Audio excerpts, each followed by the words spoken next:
Welcome back to the Saltworks podcast. I'm so excited you're here. We have a great show for you today. Today on the show is Tom Pryde, who is founder of the Psalm 82 initiative, founded on the premise of helping victims who might find themselves in abusive situations.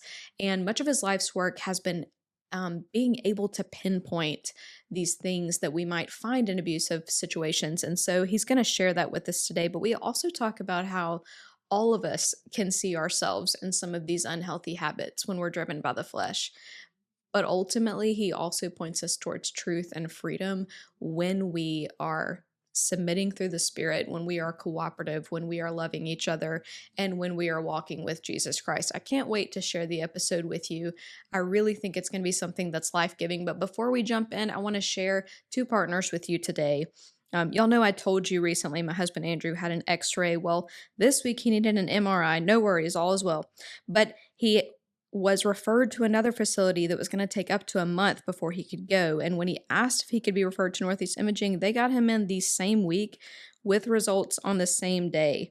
If you don't know, Northeast Imaging is an imaging center that has MRI, CT, X-ray, and ultrasound. Northeast Imaging is a patient-friendly diagnostic testing facility and is doctor-trusted and patient-preferred. They are located at 1703 Lammy Lane in Monroe. Their friendly staff provides high-quality scans, focusing on the delivery of exemplary care to the patient and their referring providers. Whether you're using health insurance or paying cash, Northeast Imaging is almost always more affordable than local hospitals. They're open Monday through Friday from 8 a.m. to 5 p.m., so take that decision off your list. Tell your healthcare provider you want to go to Northeast Imaging. For those spring break trips, summer plans, or running the roads for work and sports, you need to know about Chevron's loyalty program app. You may have seen people talking about on social media or maybe word of mouth how they're getting discounts on gasoline. Well, this is how. It's super easy to set up, and new users will receive 25 cents off per gallon, up to 25 gallons for the first 5 uses when you download the app. Plus, each time you use the app, you are earning 5 points per gallon that can be redeemed for future discounts, ranging from 5 cents to 50 cents. You can even get additional in-store purchases for earning additional points. Right now, local users are saving about 13 cents per gallon. Best part is, the app is completely free and very user-friendly. So don't wait, go get the app on your phone, type in Chevron Rewards, and download the Chevron app to start saving today. And now to my conversation with Tom. Okay, well, welcome to the Saltworks officially, Tom. Thank you for having me. It's an honor to be here with you, and I got to hear you talk a little bit this week. Unfortunately, I didn't get to stay the whole time, but you were teaching on a lot of the things we're going to be talking about today, and it just is something we all need to hear, be aware of, look for, recognize the tools, and so I'm really excited for me to learn more today, but also to share with listeners. So thank you. It's my pleasure. First thing we always ask, and I just told you, and you started answering, and I was like, wait, who is Tom Pryde? Well, I'm first a dad. I'm a husband. I'm a grandpa. I'm just me. What I do and who I am is often confused. I do other things. I'm also a pastor.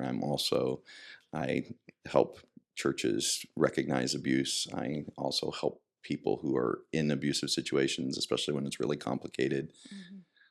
But if you really drill down through all of that, the only thing I am is I just really want to follow Jesus and his word. Mm-hmm. And after that, everything else grows out of that. I love that. Love that answer. You are the founder of Psalm 82 Initiative. Is that correct? It is. How? It sounds bigger than it is. It's just a label I put on a Facebook page. I understand that feeling completely. Although that's not totally true because I got to hear a little bit about it, but I would love for you to share with us what that is and also what led you to that. So I had been under the radar helping churches recognize abuse and individuals and working with stuff really under the radar for a long time. I got involved with a case that kind of went, it was big, and my name and number got out. So I started getting a whole lot more phone calls. It started blowing up. And so two things happened that kind of produced where I'm at now. Mm-hmm. The first one was that I needed to find some way to say the things I was saying all the time. And so social media was the best way to do that. And so I just created a Facebook page, Psalm 82 Initiative. And I called it that because I didn't want it to be about me. And I wanted to involve as many people as possible in it and say, anybody can do this. It's just, it's just obeying Psalm 82. Mm-hmm. And so it was just a way for me to say, hey, I think we should be looking after those who are oppressed, and those who are being crushed under false views of how leadership should be, that kind of thing. Mm-hmm. And so then I just would, anytime I would be helping somebody, talking to somebody, and there was something that came up that I was like, that's something I need to say again, I would just throw it up on the Facebook page, and it would, that's kind of just became one thing led to the next thing, and that kind of blew into its whole thing. Wow. The second thing that happened is people started calling me and asking, how do you do what you do? And I want to know how to do it, and would you mentor me to do that? And so we started mentoring people, mm-hmm. and kind of the methodology got codified during that time. And so the principles that we teach and all of those kinds of things really formed in that crucible of trying to figure out, how do I transfer this to someone else? Right. Yeah. And so that's kind of how it all transpired. I love that. Like I said, I got the privilege to listen to you do some of that kind of training and speaking to that with Banner this past week. But and I think maybe Amy mentioned that you've done stuff that really speaks to leadership with the church, but this seemed to be more interpersonal relationships, and I'd love for us to camp on that today. Okay. We can talk about marriage, we can talk about other relationships. Obviously, abuse can come in a lot of different forms: sexual, physical, emotional. A lot of the dynamics that I heard you talk about sound like emotional, whether the other things are present. Mm-hmm. But also, we know that there's a lot of unhealthy dynamics that can be in relationships. We all have tendencies to want to control or do this or that. What are some things for someone that is wondering what makes something emotionally abusive? What are the things that you teach to look for? So the first thing that we're going to look for is an imbalance of power. That is, one mm-hmm. person can, the other person can't. Mm-hmm. So if I got two equally powerful people both verbally assaulting one another, they're both being abusive, but it's not an abusive relationship. The abusive relationship is fundamentally an imbalance. So it's an imbalance of power where one person is crushing the other person. Yeah. And so that imbalance is usually what we're looking for. And it's not always obvious. So we talk about two people both going after each other. Mm-hmm. Sometimes it can look like that, but it's actually imbalanced. And the reason why is what you have is one person who has a right to behave in a certain way and the other one who doesn't. One person who gets a pass, the other person who is held to a higher standard. That's the fundamental imbalance. It's really a question of rights. I have a right. Right. But pretty much whenever you've got an imbalance in that kind of a power imbalance, you're going to have either abuse or the leaning in that direction of abuse. Yeah. Which is why positions of power attract abusive people. It's not that power corrupts, it's kind of a common way to say power corrupts, absolute power corrupts absolutely. Yeah. It's actually not technically true. It reveals your relationship with power. Wow. The problem is that we're sinners. And so power it looks like it corrupts. It doesn't, it just makes it easier to be the corruption that is there. Right. Yeah. That's an excellent point. I want to take a moment because some people listening might be thinking we're only talking about men. Other people might think we're talking about women. What can we say about genders in this dynamic? Well, so if we're dealing with abuse, the first thing to just make clear is a power imbalance when someone is physically stronger is far more dangerous. And so whether people can be abusive or not, one of the reasons why we tend to focus on male abusers, female victims, is because it is more physically dangerous, more destructive, and more potentially life-threatening. And so if you're gonna find that, then you want to go there. Yeah. The second reason is because abuses of power come with positions of power. And so where there is a social dynamic that empowers one or another, you're going to tend to see more abusive dynamics in that way. So inside the church. So like inside the church, those kinds of things, because of the way the power structure is designed, and not necessarily the way it should be, but the way it kind of functionally works, is you end up with a automatic power imbalance, which means there's more likely to be people who are abusing that imbalance. But the power imbalance itself isn't the problem. Otherwise, like, we wouldn't have police officers. There's fundamental power imbalance with a police officer, but we want to make sure they're protecting and serving. It's how the power is used that makes the difference, not whether the power exists. Right. You talked about these aren't the tools, right? I'm not using the right terminology, so help me, but entitlement, control, coercion, and compliance. Yeah. Can you kind of break those down and tell us why those came about? Yeah, so it's a necessary and sufficient.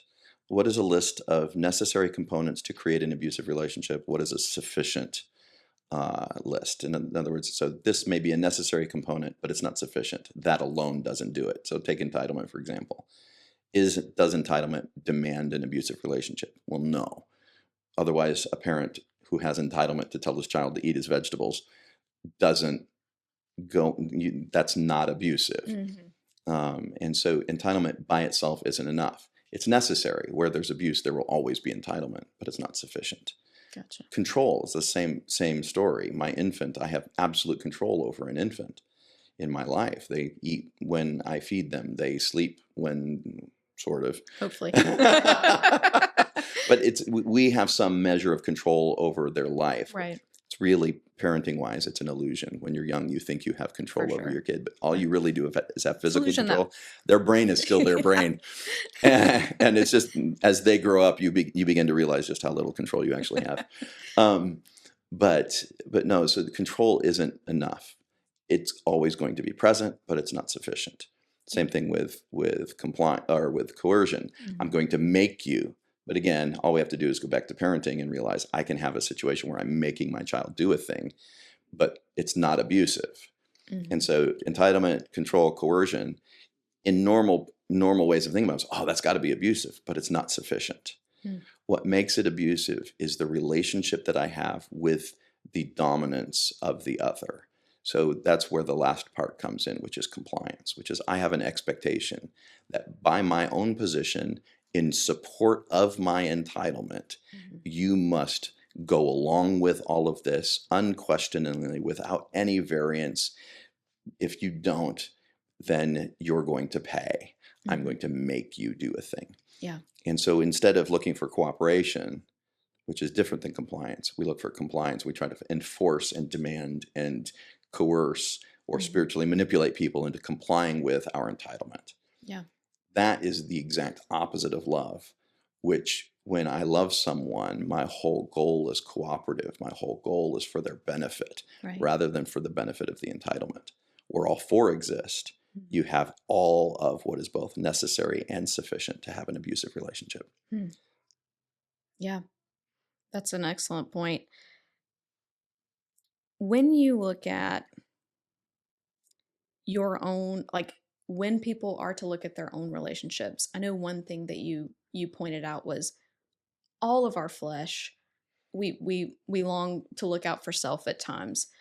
All of our relationships are going to have these patterns sometimes, but one thing that you hit on that was so good was it's a question of lordship.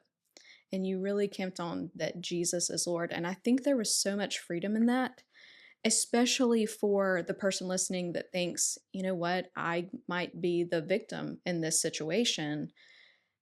And that is something they can stand on. Can you speak to that and kind of camp on that truth? Sure. Fundamentally, an abusive person wants to be God, right? They want the worship that only God has. They want the lordship that only Jesus has. They want the control that only the Spirit of God has. And so they're literally getting in between you and God. Part of the problem in the church, the reason why this happens, is we've kind of slapped Bible verses on that idea. And I mean, even heard people say things like the husband is a little lord in the home. It's like, well, a little bit of idolatry is still idolatry. Yeah. And so that can't be it, because nobody gets to be Lord. Jesus is Lord. Nobody shares that role in my life. And so if Jesus tells me no, then the answer is no. I don't care what you say. We get that easily with the government, right? Mm-hmm. Especially, in our American politics, we're like, the government can't make us do this, and we get that instinctively. It's like, well, no, we obey God rather than man. It's like, well, that applies just as well with children and wives and church members and Yeah. other such. Yeah. I loved that point. And you said something also about like the Holy Spirit is the only appropriate. Controlling influence. Yes. Yeah. Yeah. That was such an excellent Well, yeah, point. because the whole reason why I'm not supposed to be drunk with wine is because I'm supposed to be filled with the Spirit, controlled by the Spirit. Right. Well, if I can't allow for substances to control me, Mhm. why would I allow a human to control me? Yeah. It's just as bad an addiction and a distraction from the control of the Holy Spirit. So, how do we combat this well and shoot for cooperation without compliance? So, well, let's use an example of this. Here's an interesting piece that I've found interesting as a dad. Mm-hmm. Um, Discipline is only effective if it's cooperative, if it's received. The only thing it does if it's not cooperative is produce fear. Mm-hmm. That's it. Fear, something to be avoided. That's the best I can hope for if I'm going to bring correction to my child's life. Unless it's cooperative, unless they're receiving, unless they want to learn, unless they want to grow, unless there's a desire and they're chasing after something bigger than just simply avoiding the bad consequences. Mm-hmm. If I can't have anything and if their life depends on it, fear is going to be, well, I guess that's all I get. They're afraid of getting grounded or whatever. But but it's very much inefficient. The best way to be is cooperative. And so it's like, even as a parent, you look back when you're young and you're like, oh, I was too much on that reactive side of things. I wish I'd have been more ahead of it, Mm-hmm. teaching and growing and pointing and saying, hey, here's a better way. Yeah. And so, that's why grandparents, I think, are better parents than parents, except that you have to be a parent in order to learn all those Yeah. lessons so that you be a grandparent. And so you're really not a better parent because, well, you already messed that up. Please pre-order my book. You're still a good mom. No, it's just life stages, and we learn and we grow, and we just need to be able to provide some grace in all directions in that respect. But it's that desire to dominate another person's mind. And once that kind of idea is there, I need my child to think like me. I need them to act like I demand that they act. I might be right for them, but the whole spirit of it is wrong. Yeah. I want them to obey Christ. Right. I want them to grow up into a place where they can look at me and say, Dad, no. Jesus says no. And if I've not raised them to be able to tell me no on the basis of Jesus, then I've really messed up in the way that I've taught them how to think about and conceive their life and their walk. Wow. And so a lot of these principles, my foil for does it work is going back to my children. And it's like, okay, what does a good father do? And how would I apply these principles in parenting? And the longer I've done that, the more I'm like, man, I think I would like to have done that differently. But I can't go back. So just make the world a better place as I can. Yeah. Well, I know there's a lot of people that can really relate to that statement. To the people who are listening and think that they might recognize this in a friend's life, I would love for us to really speak to that, because you are an expert in being able to help victims in this scenario, but it can be like a really touchy, possibly offensive subject. What are some things we can look for? What are some things we can ask? So part of that comes back to the tools. Mm-hmm. So we have the elements, that's the ones we've talked about, and we have the tools, which is isolation, deflection, manipulation, intimidation. The first one, isolation, is the one that you're going to see the quickest. It's really interesting because you can sometimes see this like in someone's social media presence, that all of a sudden it's like disappears, or it changes differently, and it just becomes more isolated, more disconnected from a sense of community. But isolation can be self-isolation. It can be physical location, so isolation. So for instance, missionaries are by definition isolated, and so that makes it much easier for abuse to thrive. Doesn't mean missionaries are abusive. Right. It just means that any isolated circumstance, whether it's intentional or unintentional, is a condition that can lead to abuse. Yeah. It's also not healthy. Mm-hmm. We need a good community. Yeah. God designed us to be community people. That's why the church is there and necessary. And so one of the things that I'm going to see is that. And so from the outside, if I suspect somebody is being abused, the best thing I can do is foster a sense of community and relationship and stay connected.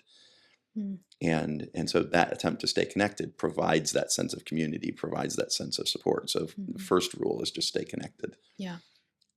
With deflection, this one's a little harder to see. It's usually the blame shifting kind of behavior. It's like it's work's fault, it's stressed out fault. And sometimes you'll hear a friend and they'll talk and they'll say, well, yeah, he overreacted and it was really scary, but it was just his stress at work.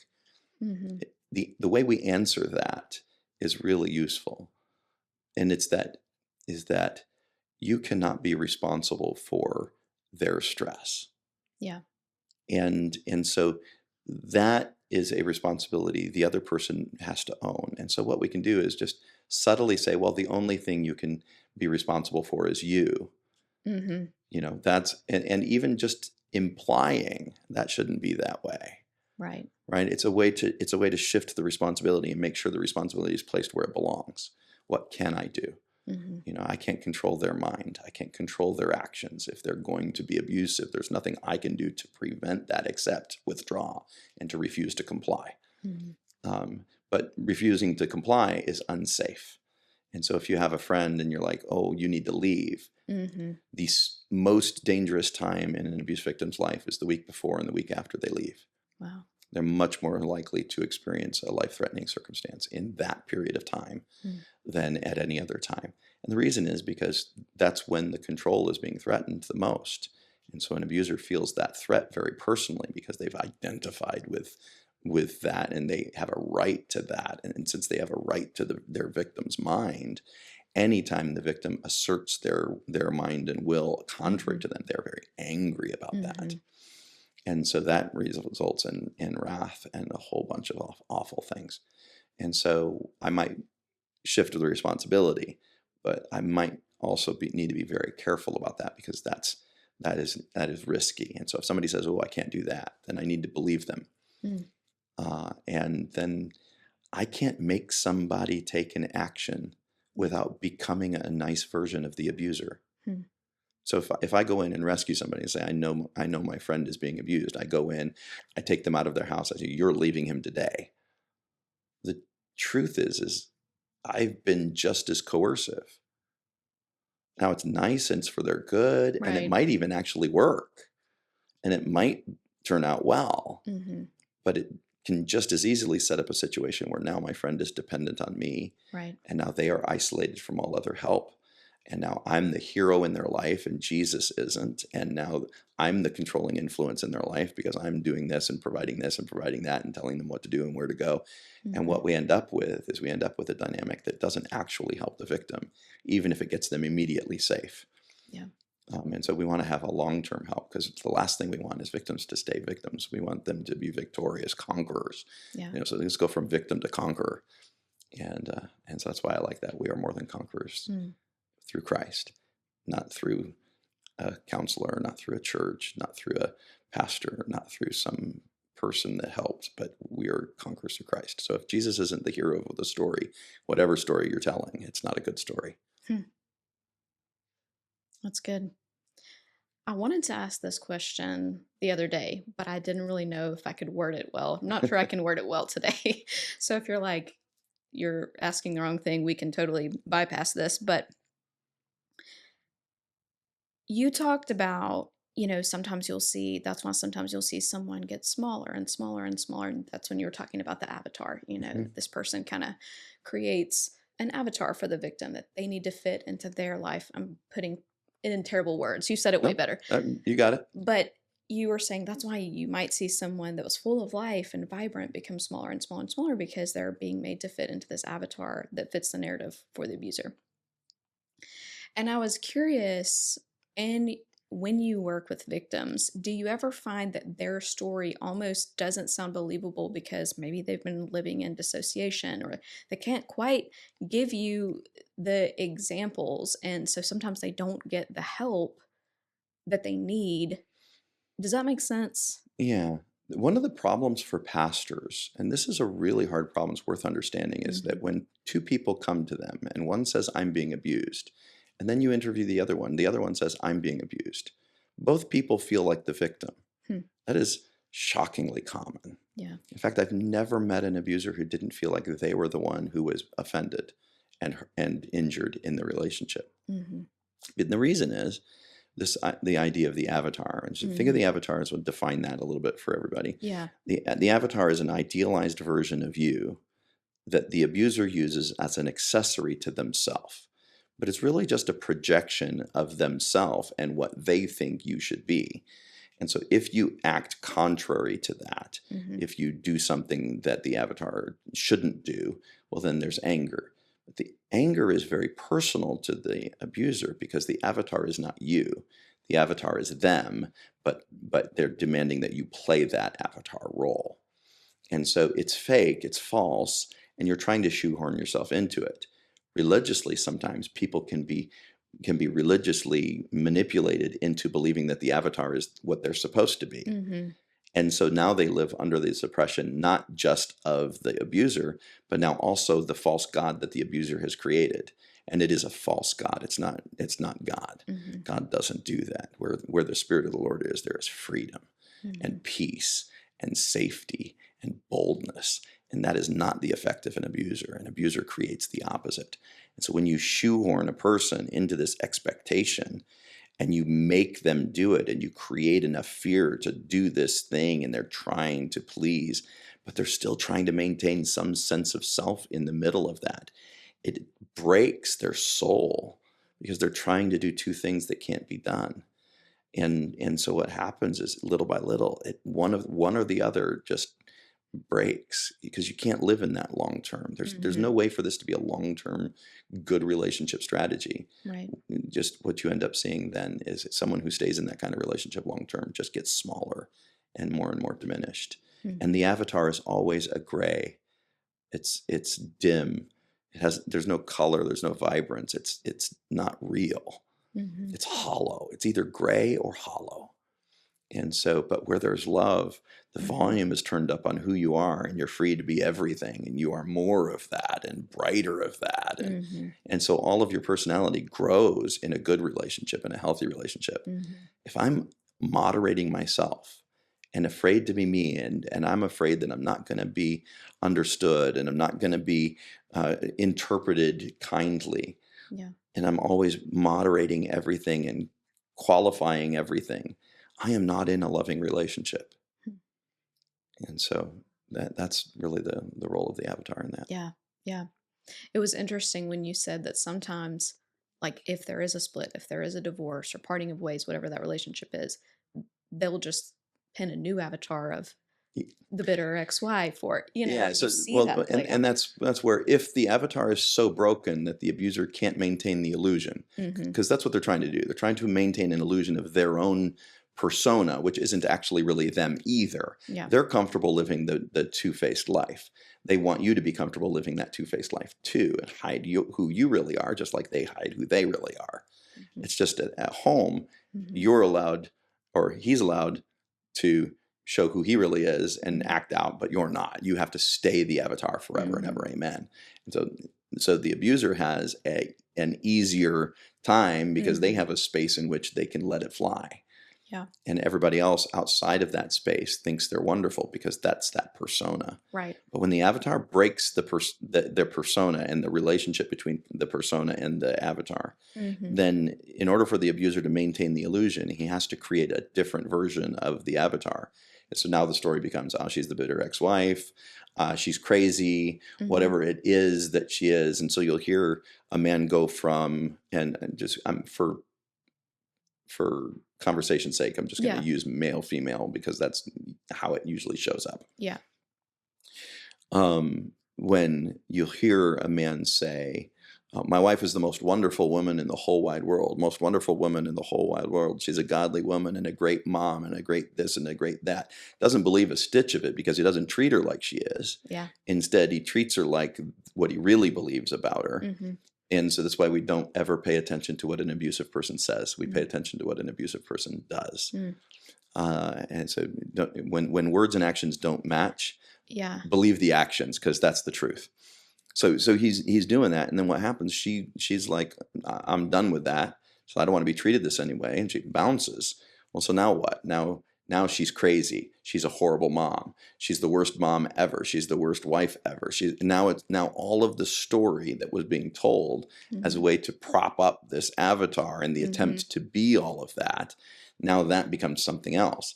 It's no more true either direction. Right. It's all false. That's why a flatterer spreads a net, is because what the flatterer is doing is trying to make you act in their idealized conception of you. Yeah. And so they're enticing you to act contrary to what is true.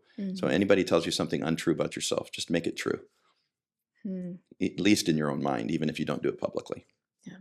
So you're the greatest in sliced bread. No. Does neglect fall anywhere in there? Sure. What is that? It's a refusal to meet the needs of somebody you profess to love. Yeah. It's an abandonment of a covenant to love. Yeah. How do we separate that from marriages where you have a season where you become ships in the night? I mean, how do we say this is a normal rhythm that we have to fight in marriage, and this is an unhealthy place? Well, so we go back to the entitlement side of things. Sometimes we come to a conclusion that this is a phase of our life and our team. And we make a choice that this is something that we need to endure for a time. Right. And other times, I declare that you must. We say we, but it's not a we. It's basically a me, but you have to call it a we just so that we have the illusion of togetherness. But it's not. It's imbalanced. Yeah. In marriage, the whole problem of marriage is we're trying to create a we. But if the we is ever me, and I'm just trying to drag you into the side that's me, well, then I'm doing it wrong. And that's where the negotiation through marriage is essential. Is the marriage isn't me and me. The marriage is we, and the me diminishes. The me becomes secondary, and the we becomes primary, which means I'm meeting the other's needs and prioritizing the other's needs in this so that they are free to build the we with me. And so it's that kind of, we're building something more. Yeah. And so, there's times where a husband goes to war, or there's times where we're both having to work really hard because of some financial stress or hospital bills or whatever it might be that creates that. But it's together, and it's a decision that's a we decision. It's not imposed by one or the other. Yeah. I like that distinction. How has this changed the way that you do relationships? My wife has commented more than once that the more I do this, the better husband I become. So I mean, look, let's just shoot straight. The sin nature wants what it wants, and it's going to try to get it. Apart from the Spirit of God, our flesh is really, really good at pleasure seeking and really, really good at pain avoiding and avoiding negative things and fear. So we're threat detection organisms, and we are desire finding organisms. It's how our body, the animal of human, works.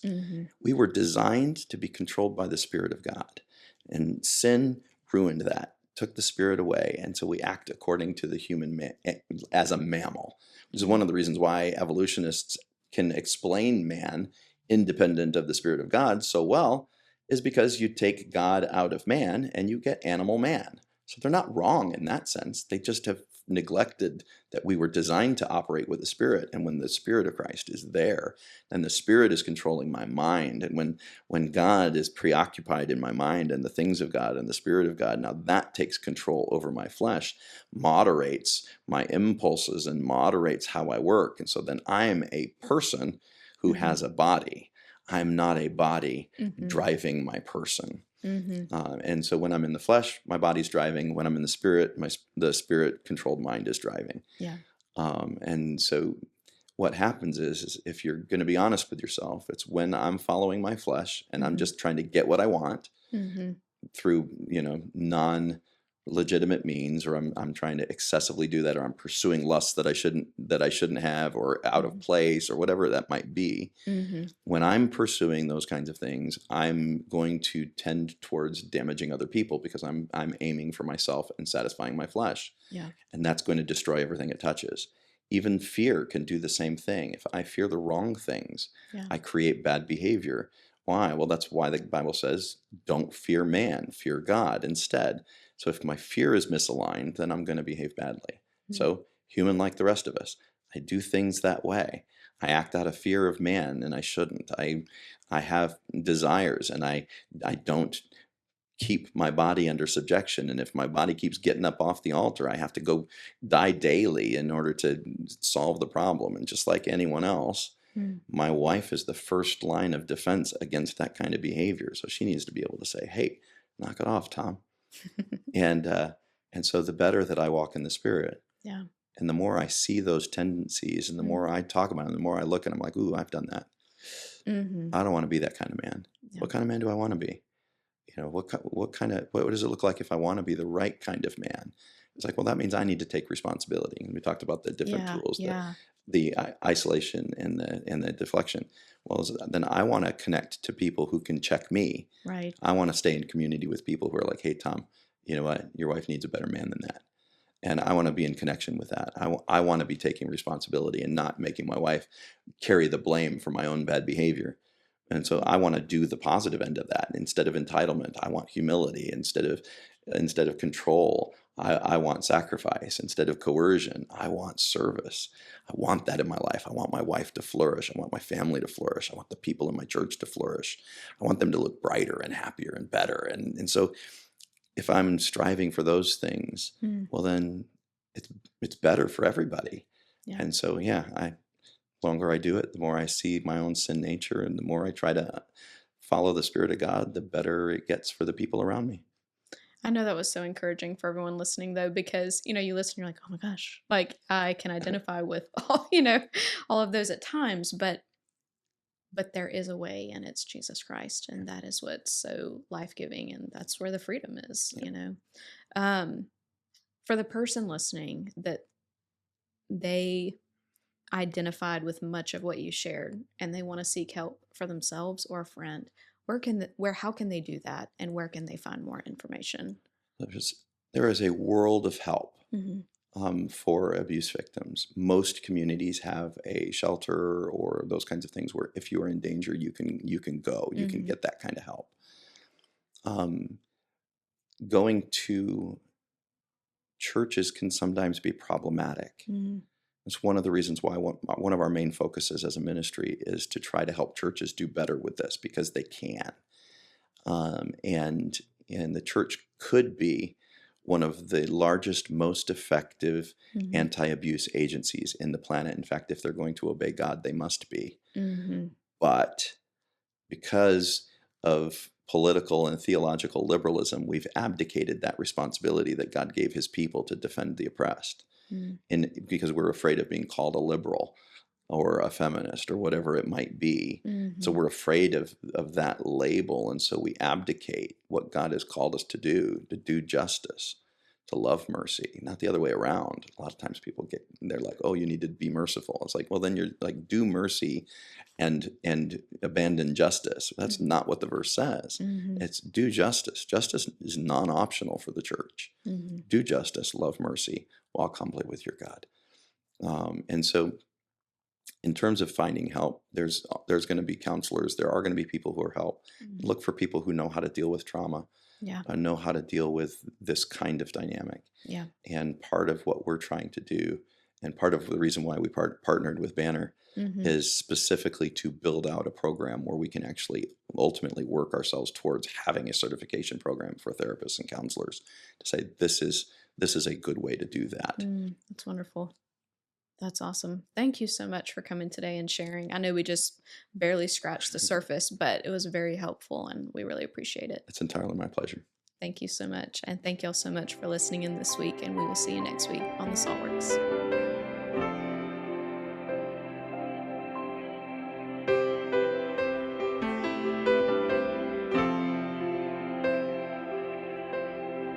This is my story. This is your story.